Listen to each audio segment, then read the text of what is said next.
Question number 8. How many solutions does the following quadratic function have? Negative 3x squared minus 6x minus 3 equals 0.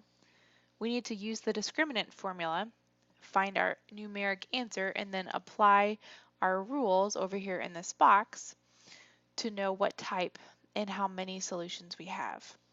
So I'm going to go ahead and identify my A, my B, and my C first. So my A is that negative 3, my B is negative 6, and my C is negative 3.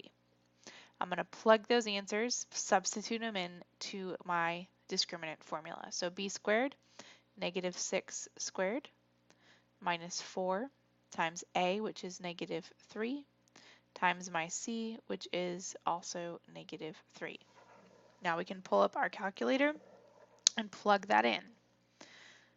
So negative 6 squared minus 4 times negative 3 times negative 3. And I end up with 0 as my answer.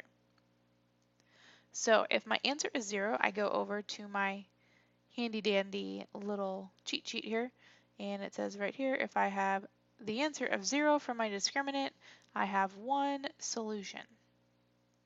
Okay, so if this would have been a positive answer, like if, let's say for example, you got 31 as your answer, that's positive, and that means you would have two solutions.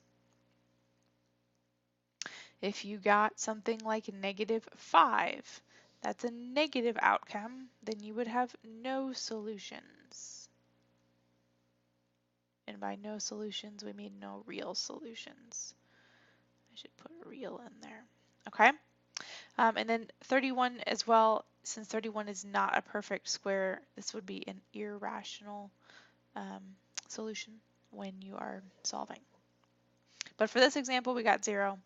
0 is one solution. I just wanted to show you what it would look like if you get a positive number as your answer, as your outcome. You know you have two solutions, and you can look to see if you have a perfect square, that's going to be rational. If your answer was not a perfect square, it would be irrational. And then if you were to get a negative number as your discriminant answer, you would have no real solutions.